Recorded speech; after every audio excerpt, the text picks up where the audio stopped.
ये आकाशवाणी है। कोविड-19 विशेष कार्यक्रम के अंतर्गत प्रस्तुत है कोरोना वायरस संक्रमण की वर्तमान स्थिति पर चर्चा, जिसे प्रस्तुत कर रहे हैं आकाशवाणी संवाददाता नवीन सक्सेना। इस कार्यक्रम में आमंत्रित स्वास्थ्य विशेषज्ञ हैं अखिल भारतीय आयुर्विज्ञान संस्थान दिल्ली के डॉक्टर नीरज निश्चल।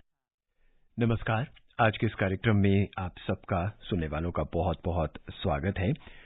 कोरोना की लहर जो है पूरे देश में तेजी से बढ़ती जा रही है। हालांकि आज जो आंकड़े आए हैं उन्हें देख के लगता है कि कुछ शहर ऐसे हैं जहां पर कोरोना की रफ्तार थोड़ी सी कम हुई है, लेकिन अभी भी कोरोना की इस दूसरी लहर का डर बना हुआ है।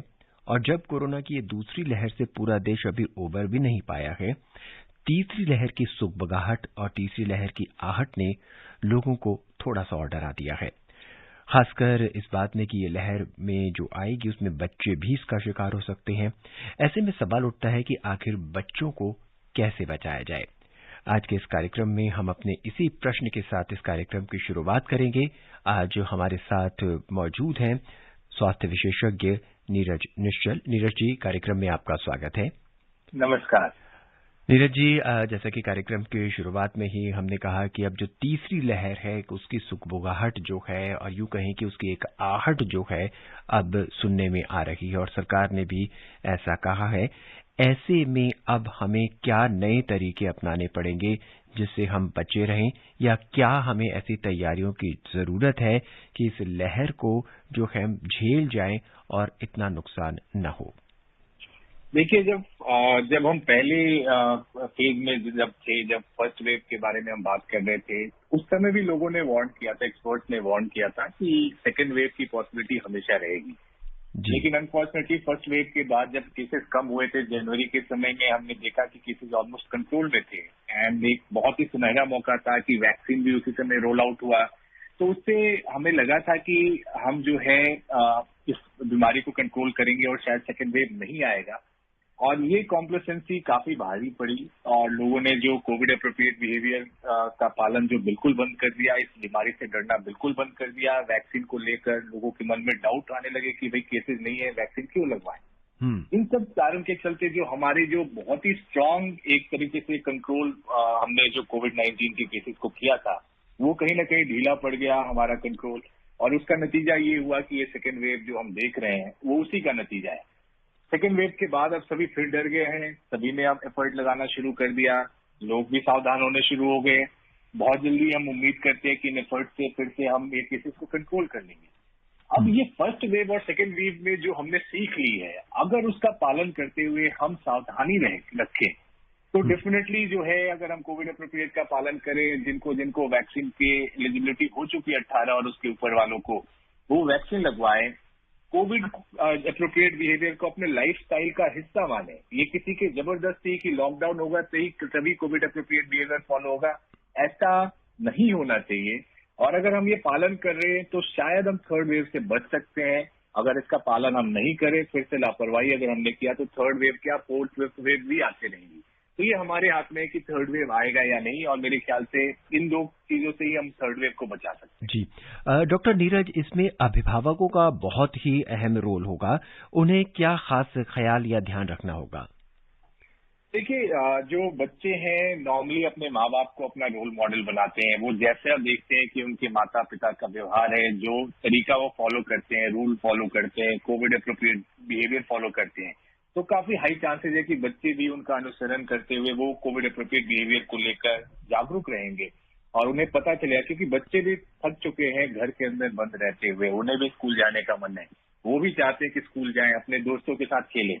तो उसके लिए बहुत जरूरी है कि उनके मन में कि हम क्यों ये सारा कुछ कर रहे हैं, हम कोविड एप्रोप्रिएट बिहेवियर क्या है, ये बच्चों के मन में पहुंचाने की बहुत जरूरत है। अभिभावक प्लस जो ऑनलाइन क्लासेज होते हैं, तो टीचर्स का भी उतना ही इंपॉर्टेंट रोल है कि बच्चों को अभी से ही ट्रेन करें कि भाई ये कोविड एप्रोप्रिएट बिहेवियर ही है जिससे आप अपने आप को सुरक्षित रखेंगे और ये इन्फेक्शन आप अपने घर में बड़े बुजुर्गों को नहीं देंगे। तो ये बहुत जरूरी है कि पेरेंट्स और टीचर्स दोनों को एफर्ट लगाना पड़ेगा कि बच्चों के मन में कोविड एप्रोप्रिएट बिहेवियर के बारे में ये करें। उसके अलावा ऑफकोर्स जो हम पेरेंट्स की बात कर रहे हैं, अपने आप को वैक्सीनेट कराएं, घर में जो भी एलिजिबल है उनको वैक्सीनेट करें, ये बहुत जरूरी है। इसके बिना फिर हम बच्चों को स्कूल भेजने के बारे में नहीं सोच पाएंगे। ये पैंडेमिक हमारा पीछा इतनी आसानी से नहीं छोड़ेगा। जी डॉक्टर, जैसा कि कहा जा रहा है कि ये जो वेव है, ये जो लहर है, ये अक्टूबर के आसपास आने की संभावना ऐसे व्यक्त की जा रही है। हालांकि अभी काफी वक्त है, ऐसे में बच्चों की इम्यूनिटी स्ट्रांग करने के लिए या खुद की इम्यूनिटी स्ट्रांग करने के लिए हमें खान पान की किन चीजों पर खास ध्यान रखना पड़ेगा? बिल्कुल आपने सही कहा कि इम्यूनिटी स्ट्रांग करना जो है एक नेचुरल प्रोसेस होना चाहिए। नेचुरल वे में इम्यूनिटी स्ट्रांग करनी चाहिए। दवाइयां खाने से कभी इम्यूनिटी स्ट्रांग नहीं हो सकती। जी, इसलिए बहुत जरूरी है कि एक पौष्टिक आहार, एक बैलेंस डाइट जिसमें adequate amount of carbohydrate, fat, vitamin, minerals, protein का कंटेंट हो। जो जंक फूड बच्चों को खाने की जो आदत होती है उसको अवॉइड करें। जो सॉफ्ट ड्रिंक्स होती हैं उसको अवॉइड करें। उसके अलावा डेफिनेटली बच्चे अभी घर से बाहर नहीं जा रहे हैं, बट उनके लिए कुछ ना कुछ ऐसा फिजिकल एक्टिविटी डिवाइस करें जो घर में आपके जो चीजें हैं उसके थ्रू ही, जिसके थ्रू वो फिजिकली एक्टिव रहे। और जो बहुत ज्यादा टीवी या स्क्रीन टाइम, अगर सिर्फ लॉकडाउन में अब घर में बच्चे क्या करें तो पेरेंट्स को लगता है चलो टीवी दिखा दो। इन सब चीजों को अवॉइड करना पड़ेगा। कोई ना कोई तरीका निकालकर बच्चों को एक्टिव करना पड़ेगा, चाहे वो घर के काम काजों में ही क्यों ना आप इन्वॉल्व करें। इस तरह से अगर उनको फिजिकली एक्टिव रखें, जंक फूड अवॉइड करवाएं, बैलेंस डाइट दें, तो उनकी इम्यूनिटी स्ट्रांग रहेगी और डेफिनेटली इस बीमारी को फाइट करने में एक बहुत इंपॉर्टेंट मदद देगी। जी डॉक्टर, वैक्सीनेशन को लेके भी काफी व्यक्तियों में बहुत से सवाल हैं। ऐसा ही एक सवाल है जो आम लोगों में आजकल काफी फैला हुआ है कि कुछ लोगों को दूसरा डोज लेने के बाद भी कोरोना हो रहा है। ये कैसे संभव है? देखिए, पहले भी शायद हमने बात की थी अपने पुराने प्रोग्राम में कि जो है दो चीजें होती हैं, एक इन्फेक्ट होना और एक बीमार होना। जी। तो जो वैक्सीन का जो प्राइमरी काम है वो बीमारी को गंभीर होने से रोकने में होता है। अगर आप इन्फेक्ट हो भी गए तो बीमारी गंभीर ना हो, उसमें वो मदद करता है। आपको वेंटिलेटर तक जाने की नौबत ना आए, आपको जान गंवाने की नौबत ना आए।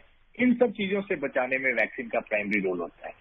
इसलिए वैक्सीन लेने में अगर किसी को इन्फेक्शन हो भी जाता है, जो हम देख भी रहे हैं अपने जो पेशेंट जो आ रहे हैं, जो इन्फेक्ट होकर आ रहे हैं वैक्सीन के बाद, उनमें से मैक्सिमम को कोई खास दिक्कत नहीं हो रही है। अगर दिक्कत हो भी रही है तो सही सलामत हम घर भेजने में कामयाब हो पा रहे हैं। तो जो वैक्सीन का प्राइमरी रोल है कि आपकी लाइफ न गंवानी पड़े, उसमें उसका प्राइमरी रोल है। इसलिए अगर कोई इन्फेक्ट भी हो जा रहा है तो इसका ये मतलब नहीं कि वैक्सीन काम नहीं कर रहा है। वो इन्फेक्ट होकर माइल्ड फॉर्म में रह के, एसिम्टोमेटिक रह के ठीक हो जा रहा है, वो जो वैक्सीन का प्राइमरी रोल है। इसलिए वैक्सीन जरूर लगवाएं, लेकिन साथ साथ कोविड एप्रोप्रिएट का भी पालन करें ताकि आप इन्फेक्ट होकर किसी और को भी इन्फेक्ट न करें। ये बहुत जरूरी है। जी डॉक्टर, गर्भवती महिलाओं की अगर हम बात करें तो गर्भवती महिलाओं में कोरोना होने की आशंका आम महिलाओं के मुकाबले में क्या ज्यादा है? देखिए, कोरोना डिफ्रेंशिएट नहीं करता है कि आप किस एज के हैं, क्या आप प्रेग्नेंट है नहीं है, आपकी कोई कोमॉर्बिडिटी है या नहीं है। ये सभी को बराबर से इन्फेक्ट करता है, लेकिन चांसेस कि ऐसे लोगों में इन्फेक्शन ज्यादा सीरियस हो जाए ये बहुत ज्यादा रहता है। इसलिए जो भी कोमॉर्बिडिटी, प्रेग्नेंट पेशेंट और जो भी कोई डिबिलिटेटिंग प्रॉब्लम वाले लोग हैं, उनको सावधान रहने की जरूरत है। Pregnant patient, non pregnant patient में इन्फेक्ट होने की पॉसिबिलिटी उतनी ही है, लेकिन जो बीमारी गंभीर होने के चांसेस हम देख रहे हैं कि प्रेग्नेंट पेशेंट में इस बार थोड़ा ज्यादा चांसेस रहता है कि बीमारी गंभीर हो जाए। प्रेग्नेंट पेशेंट डेफिनेटली अपना फॉलोअप के लिए डॉक्टर के पास जाते हैं। उस वे में घर में रहने वाले महिला के मुकाबले उनके इन्फेक्ट होने के चांसेस थोड़े बढ़ जाते हैं। लेकिन अगर कोविड एप्रोप्रिएट बिहेवियर का पालन करें, अपने डॉक्टर से पहले से अपॉइंटमेंट लेकर जाएं, तो शायद इन चीजों से बचा जा सकता है। डॉक्टर निश्चल, ऐसे में गर्भवती महिलाओं को कुछ खास सावधानियां बरतनी चाहिए? बिल्कुल, कोई भी अगर घर में कोई बीमार व्यक्ति है तो उससे बिल्कुल अपने आप को आइसोलेट कर लेना चाहिए। उसके अलावा जैसे मैंने बताया कि डॉक्टर से अगर अपॉइंटमेंट है तो डॉक्टर से पहले अपॉइंटमेंट फिक्स करके समय पे जाना चाहिए। जहां भी जाएं हॉस्पिटल में तो इंश्योर करें कि वो सोशल डिस्टेंसिंग का पालन करें। और जो बेवजह घर से बाहर निकलना, इन सब चीजों से अवॉइड करना चाहिए। इस तरह से वो खुद को सुरक्षित रख सकती है। कोरोना से जारी लड़ाई के खिलाफ एक राहत भरी खबर भी आज आई है, जब डीआरडीओ की तरफ से एक दवाई है जिसे अप्रूवल दिया गया है और उसे नाम दिया गया है 2G। डॉक्टर निश्चल, इसके बारे में हम आपसे जानना चाहेंगे। हाँ, आज एक दवाई 2-डीऑक्सी डी ग्लूकोज को इमरजेंसी यूज ऑथराइजेशन डीसीजीआई ने दिया है, जो डीआरडीओ ने किसी फार्मा कंपनी के साथ डेवलप किया है जी। तो इस दवाई की जो सबसे खास बात है कि एक ओरल दवाई है, ये वायरस के अगेंस्ट एक्ट करता है। तो इसका ये मतलब हुआ कि अगर जो अभी हालांकि कंप्लीट डेटा पब्लिक डोमेन में नहीं है, लेकिन जो कंपनी ने डीआरडीओ ने क्लेम किया है कि ये जो दवाई है अगर किसी मरीज को हम देते हैं तो उनका ऑक्सीजन डिपेंडेंस और अदर वाइटल पैरामीटर्स है वो बहुत जल्दी इंप्रूव हो जाते हैं। एटलीस्ट 2.5 दिन का एडवांटेज मिलता है। हालांकि यहाँ पे ये देखने की बात है कि दवाई का जो आइडियल जो हम बेंचमार्क मानते हैं कि वो मोर्टेलिटी कम करने में कितने सहायक होता है, तो उस मोर्टेलिटी के बारे में अभी तक प्रेस रिलीज में कोई डेटा नहीं दिया गया है कि मोर्टेलिटी बेनिफिट अल्टीमेटली दिखा है या नहीं दिखा है। ये जरूर है कि हॉस्पिटलाइजेशन का टाइम, ऑक्सीजन रिक्वायरमेंट का टाइम वो घटा रहा है। तो एक प्रॉमिसिंग दवाई है, लेकिन मैं तुरंत ये नहीं कहूंगा कि ये बिल्कुल सबको ठीक कर देगा और कोई मोर्टेलिटी नहीं होगी। तो ये समय के साथ ही हमें पता चलेगा कि ये दवाई एक्चुअल में कितना इफेक्टिव है। लेकिन प्रॉमिसिंग इसलिए है क्योंकि ओरल दवाई है, ये दवाई ग्लूकोज से ही बनता है, तो इसको बनाने में आई डोंट थिंक कि कंपनी को बहुत दिक्कत आने वाली है और बहुत जल्दी पे लार्ज स्केल पे अवेलेबल किया जा सकता है। लेकिन फिर भी मैं यही कहूंगा कि इस दवाई का इनडिस्क्रिमिनेट यूज अभी नहीं होना चाहिए। कितना क्लिनिकल प्रैक्टिस में अल्टीमेटली इफेक्टिव होता है, इसके क्या साइड इफेक्ट होते हैं, क्या कॉन्ट्राइंडिकेशन होते हैं, इसके बारे में अभी भी क्लैरिफिकेशन आनी है। और जब तक ये दवाई नहीं आ जाती हम अभी पूरी तरह से नहीं कह सकते कि ये एक्चुअली गेम चेंजर होगा या नहीं, बट काफी प्रॉमिसिंग दवाई हम मान रहे हैं। चर्चा हम अपनी जारी रखेंगे। इस बीच हमारे पहले श्रोता जो है वो छत्तीसगढ़ के बिलासपुर से हमसे जुड़ चुके हैं, प्रदीप गुप्ता। प्रदीप जी, कार्यक्रम में आपका स्वागत है। क्या सवाल है आपका? जी सर, नमस्कार सर। नमस्कार। हाँ, नमस्ते सर। मेरा 2 सवाल है सर जी। सर क्या है कि मैं जब पॉजिटिव आया था तो मेरा स्मेल और टेस्ट बंद हो चुके थे, तो सर ऐसे में क्या कब तक वापस आएगी स्मेल और टेस्ट? और दूसरा सवाल ये है, क्या सर एक बार संक्रमित होने के बाद क्या दूसरी बार की चांस रहती है?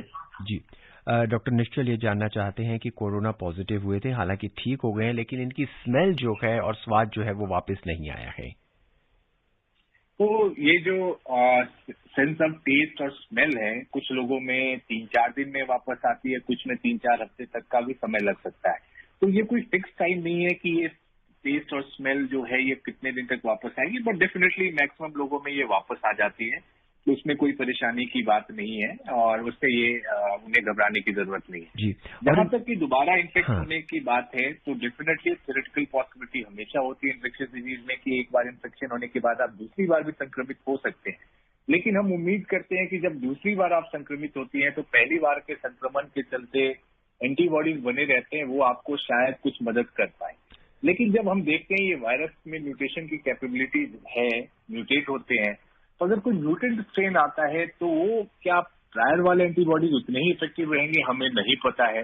इसलिए अगर आप पहले इन्फेक्ट हो भी चुके हैं तो बिल्कुल लापरवाही न करें, कोविड अप्रोप्रिएट बिहेवियर का पालन करते रहें ताकि आपके री इन्फेक्ट होने की पॉसिबिलिटी कम से कम रहे। ऐसे में डॉक्टर, अगर इस तरह के व्यक्ति अपने आप को वैक्सीनेट करवा लेते हैं तो उनमें एंटीबॉडीज और ज्यादा डेवलप हो सकते हैं? बिल्कुल, ऐसे व्यक्ति जो पहले इन्फेक्ट हो चुके हैं उन्हें डेफिनेटली वैक्सीनेशन करवाना चाहिए, क्योंकि इस वैक्सीनेशन से एक तरह से उनकी इम्यूनिटी को बूस्ट मिलता है और वो और बेहतर ढंग से इस बीमारी के अगेंस्ट लड़ने की क्षमता डेवलप कर सकते हैं। इसलिए अभी रिकमेंडेशन यही है कि इर्रिस्पेक्टिव ऑफ कि आप इन्फेक्ट हुए हैं या नहीं हुए हैं, वैक्सीनेशन जरूर करवाएं।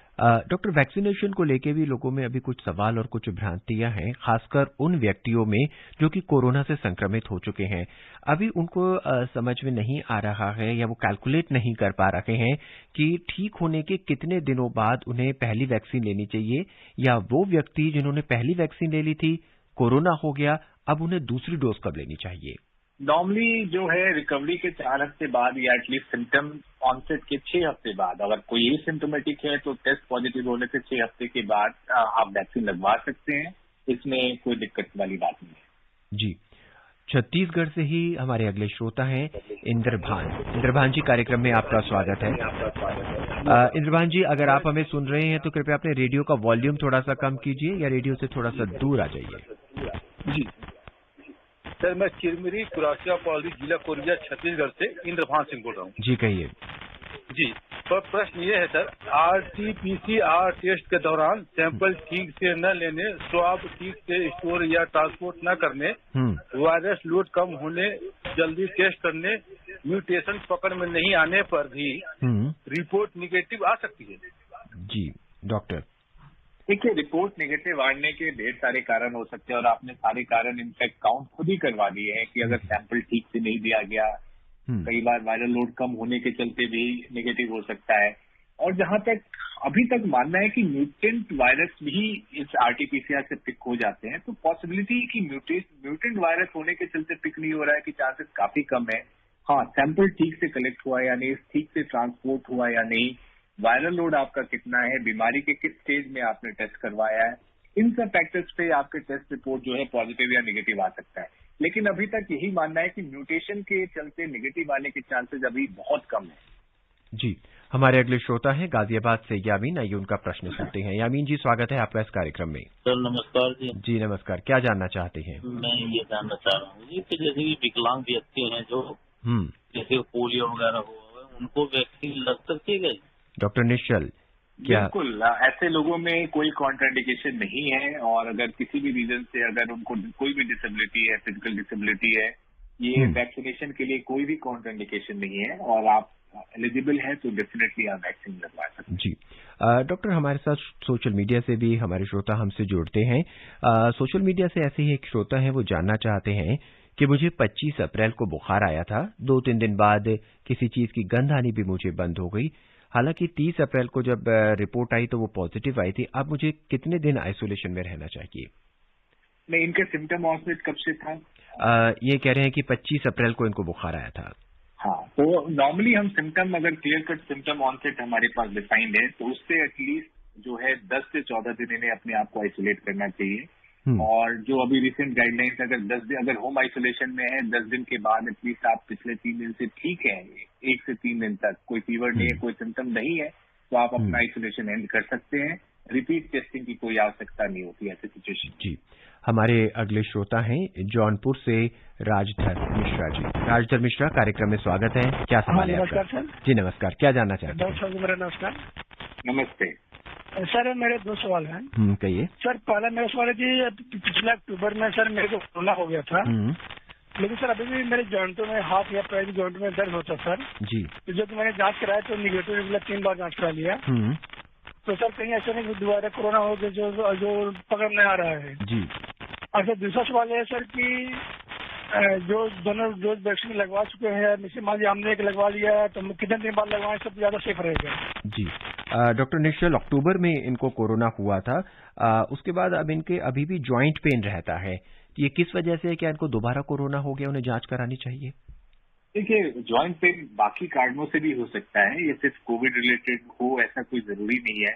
हालांकि कुछ लोग कोविड होने के बाद काफी लंबे समय तक, 6 से 8 महीने तक भी कंप्लेन कर रहे हैं कि उन्हें नॉन स्पेसिफिक बॉडी पेन होते हैं, शरीर में दर्द रहता है, जोड़ों में दर्द हो सकता है। लेकिन एट द सेम टाइम हमें बाकी कारणों को भी इवैल्यूएट करवाना चाहिए, जिसमें से एक कारण विटामिन डी डेफिशिएंसी हो सकता है। उसके अलावा इनका एज मुझे क्लियर नहीं कितना है, तो उसके अलावा एज रिलेटेड भी कुछ जोड़ों में दर्द होने के कारण हो सकते हैं। तो मैं ये सजेस्ट करूंगा कि किसी डॉक्टर से मिलें और उनसे इवैल्यूएट करवाएं, और हर चीज को कोविड-19 पे छोड़ के हमें मैं कहूंगा कि इस तरह की लापरवाही नहीं करनी चाहिए और डेफिनेटली डॉक्टरी सलाह लेनी चाहिए। जी।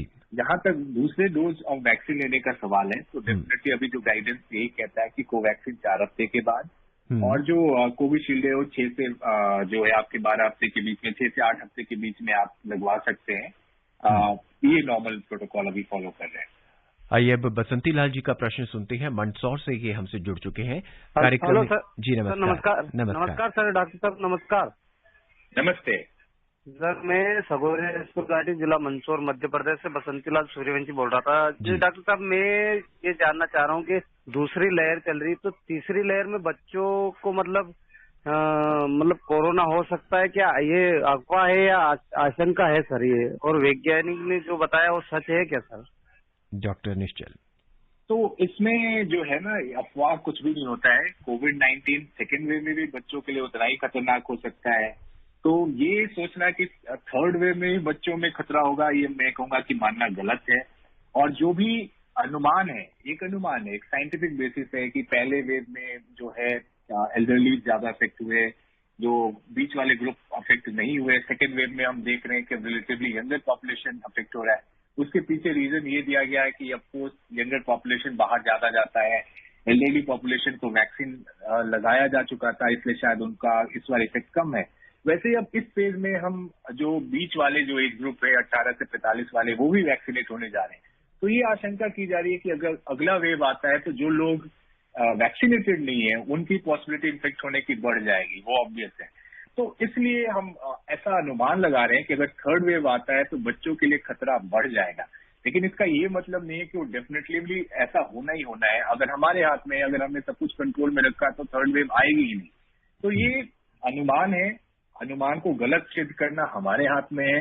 और अगर हम कोविड एप्रोप्रिएट बिहेवियर, वैक्सीनेशन की स्ट्रेटेजी जो है अगर पूरी तरह से लागू करते रहें तो शायद हम थर्ड वेव से बच जाएं, अपने बच्चों को भी हम सुरक्षित रख पाएंगे। और अगला प्रश्न है राष्ट्रीय राजधानी दिल्ली से चंद्रकांत जी का। चंद्रकांत जी, क्या जानना चाहते हैं आप? हाँ नवीन जी, और आपको नमस्कार और डॉक्टर साहब को नमस्कार। जी नमस्कार। मैं चंद्रकांत दिल्ली से बोल रहा हूँ। मेरी एक जिज्ञासा है डॉक्टर साहब से, जानना चाहता हूँ कि जब ये कोरोना वायरस फैली थी तो पूरी दुनिया वैक्सीन बनाने के रिसर्च में लग गई है जी।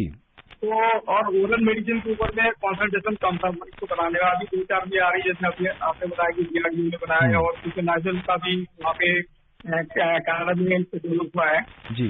तो वैक्सीन में बनाना क्या इजी होता है, आसान होता है, और उसका इम्पैक्ट बॉडी में कुछ फास्ट होता है, या ओरल मेडिसिन बनाना डिफिकल्ट होता है, या उसका इम्पैक्ट स्लो होता है जी? तो ये मेरी जिज्ञासा थी डॉक्टर साहब से।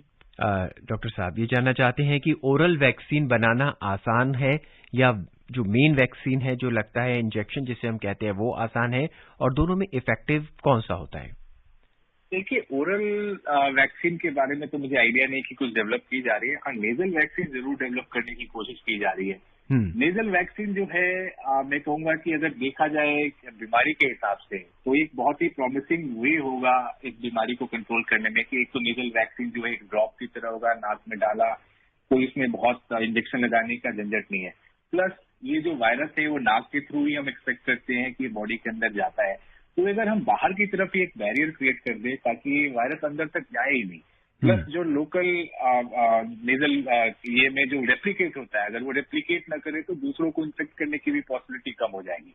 तो ये नेजल वैक्सीन डेफिनेटली अगर डेवलप हो जाता है, जो कि डेवलपमेंट के एडवांस स्टेज में है, तो ये बहुत ही मदद करेगा इस पैंडेमिक को कंट्रोल करने में, गेम चेंजर हो सकता है। दोनों वैक्सीन, चाहे वो इंजेक्शन वाला वैक्सीन हो या ये नेजल वैक्सीन की जो मैं बात कर रहा हूँ, दोनों बनाने में उतना ही डिफिकल्ट है, आसान नहीं है। बट आज के समय में मेडिकल साइंस और जो टेक्नोलॉजिकल एडवांसमेंट है वो काफी ज्यादा है। कोई भी वायरस ये आया, इसका जेनोमिक सीक्वेंस स्टडी करके, ये कैसे हमें इन्फेक्ट कर रहा है उसका स्टडी करके, किस पार्ट को हम अगर वायरस को अगर हम टारगेट करें तो इसको रोका जा सकता है, ये सब फटाफट से हो पाया। इसलिए मैं कहूंगा कि वैक्सीन जो 20 साल पहले जो बनाने में टाइम लगता है as compare to today, definitely आज वैक्सीन बनाना रिलेटिवली आसान है। बट अगेन आसान है, लेकिन इतना भी आसान नहीं है कि हम 2 दिन में वैक्सीन तैयार कर ले, ऐसा नहीं हो सकता जी। हमारे पास पूरे देश से फोन आते हैं और फोन आ रहे हैं लगातार कोरोना से संबंधित सवालों को लेकर। दिल्ली से सुरेंद्र, आइए सुनते हैं क्या जानना चाहते हैं। सुरेंद्र जी, स्वागत है आपका आज के इस कार्यक्रम में। नमस्कार सर। नमस्कार नवीन साहब जी नमस्कार, क्या जानना चाहते हैं? मैं सुरेंद्र सिंह रावत हूँ, सेक्टर 16 रोहिणी, दिल्ली से। जी कहिए। मेरी उम्र जो है 55 वर्ष है जी, और मैं पहला टीका लगवा चुका हूँ 5 अप्रैल को। प्रथम डोज मुझे लग चुका है जी। कौन सा टीका आपने लगवाया है? कोविशील्ड लगवाया मैंने 5 अप्रैल को। तो उसका दूसरी डोज लगनी ड्यू है 15 मई को जी। कहिए। तो पहला जो डोज मैंने लगवाया था वो अपने आप को पंजीकृत करके लगवाया था, अपने आप को रजिस्टर करवाया था कोविन पोर्टल में जी। तो अब मेरे पास इंटरनेट डाटा उपलब्ध नहीं है, अब मेरे फोन में इंटरनेट डाटा नहीं है, तो मैं क्या दूसरा डोज लगवाने के लिए जो दूसरी डोज मेरी ड्यू है उसके लिए भी मेरे को अपने आप को रजिस्टर कराना पड़ेगा? ये आवश्यक है रजिस्टर करवाना क्या कोविन डॉक्टर नीरज, ये सवाल जो है बहुत से श्रोताओं को है। पहला डोज लगवा चुके हैं, उसके लिए रजिस्ट्रेशन किया था, क्या दूसरा डोज लगवाने के लिए भी रजिस्ट्रेशन करना होगा? नहीं, दूसरा डोज लगवाने के लिए रजिस्ट्रेशन की जरूरत नहीं होती है। और नॉर्मली जिस भी नंबर से आपने अपने आप को रजिस्टर्ड करवाया होता है, उस पे एक मैसेज आ जाता है कि भाई आपका इस दिन के लिए वैक्सीनेशन ड्यू है।